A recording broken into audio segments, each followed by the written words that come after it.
pueblo seguido que hubo, que fueron violados por el pueblo de Palestina. ¿Por qué? O sea, ¿cuál fue la razón?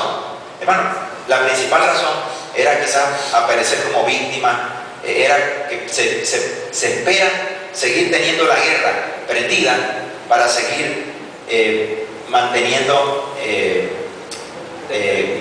descalificando al pueblo de Israel, ¿no? Bueno, una expresión que escuché en estos días y que me pareció muy digna de ser repetida, ¿no? Los israelíes usan las armas para defender a las personas.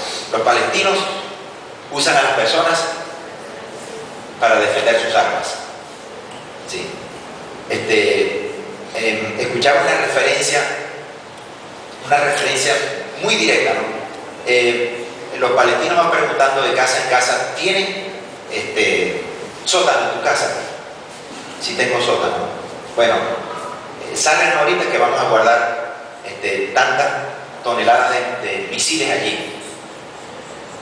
Y la gente sale, vuelve a entrar, y su casa se ha convertido como en un refugio de misiles, ¿no? Leía que los judíos, sabiendo, o sea, con los equipos de inteligencia que tienen, saben que hay una cantidad de misiles, dejan información: por favor salgan, que en una hora vamos a destruir esta casa, ¿no? Porque esta casa es un depósito de misiles. Y a la hora justa, habiendo avisado de antemano, ellos realmente van y hacen detonar esa casa.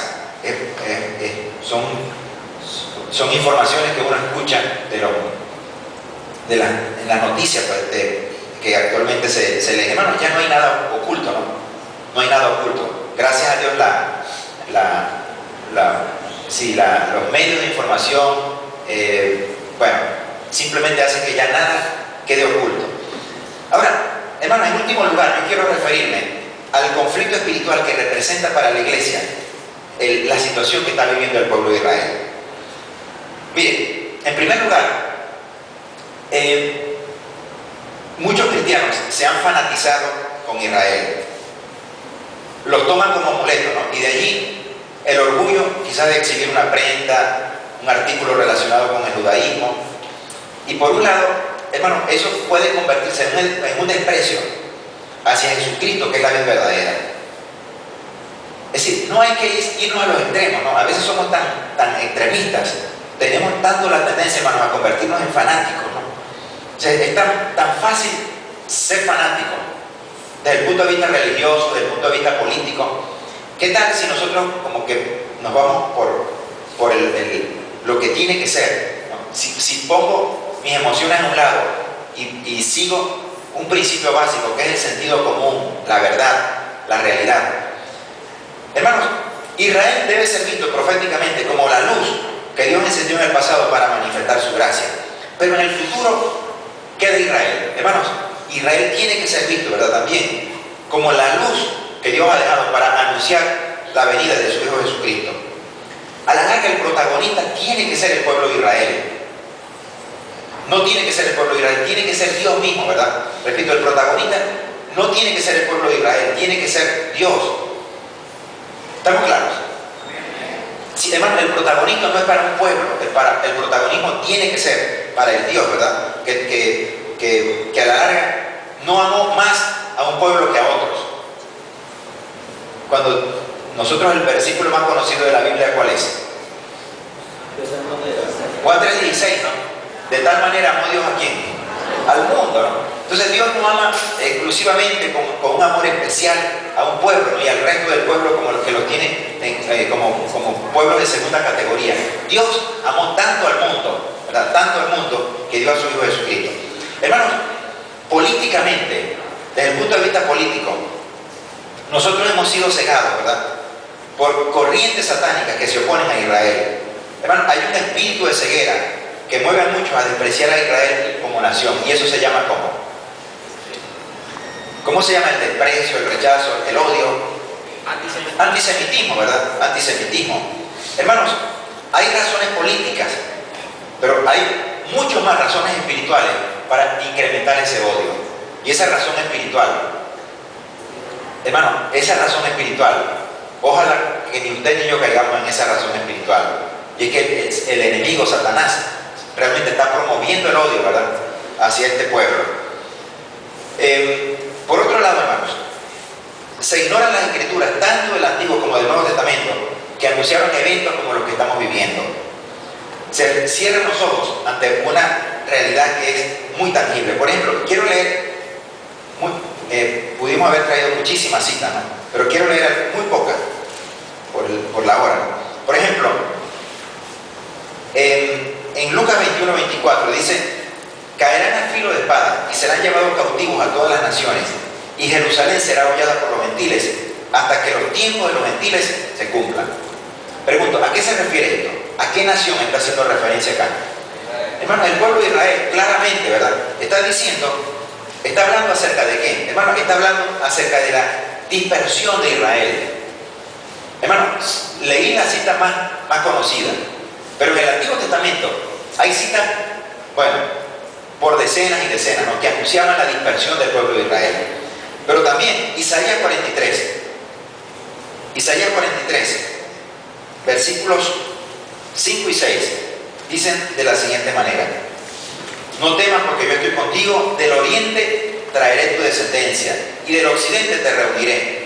Diré al norte, entrégalos, y al sur, no los retengas. Trae a mis hijos desde lejos, y a mis hijas desde los confines de la tierra. Hermano, ¿a qué está haciendo referencia acá? Hermano, al retorno del pueblo de Israel, ¿verdad? Miren, cuando leía el libro de Éxodo de León Buris, él narraba cómo los aviones de carga, ¿no?, por ejemplo, llevaron a gente desde algunos países donde había muchas personas dispersas, desde el Yemen, por ejemplo. Dice que los aviones de carga, para llevar más, lo que hicieron fue quitarle todos los asientos, ¿no?, unos aviones muy viejos, le quitaron todos los asientos y ellos iban hacinados allí como mercadería, ¿no? Y cuando ellos se montaban en los aviones, que era la primera vez que algunos de ellos pisaban un avión, ¿verdad?, la mayoría nunca habían estado en un avión, ellos comenzaban a recordar las citas del Antiguo Testamento, que decían que Dios les iba a hacer llevar a su lugar de origen como alas de águila, como con alas de águila. Entonces ellos recordaban, bueno, realmente un avión es lo más parecido que pudo haber visto el profeta, que se parecía a un águila, ¿no? Y entonces ellos se regocijaban en que ellos eran parte del cumplimiento de esa profecía.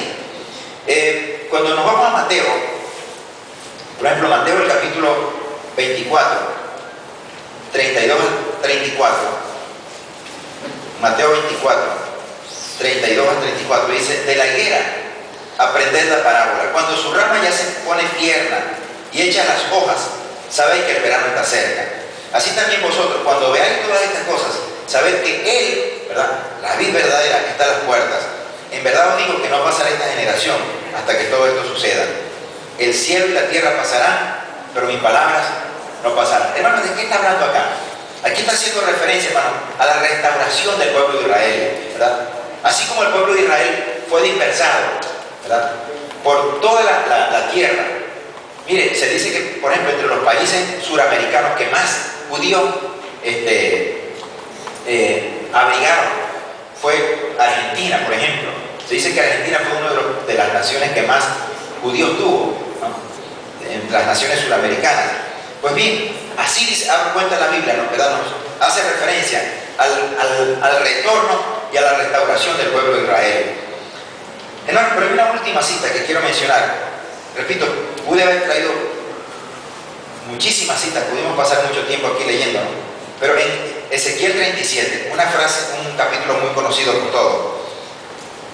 El capítulo 37, versículo 1 en adelante, dice: la mano del Señor vino sobre mí, me sacó en el espíritu del Señor y me puso en medio del valle que estaba lleno de huesos, y me hizo pasar en derredor de ellos, y aquí eran muchísimos sobre la superficie del valle, y aquí estaban muy secos.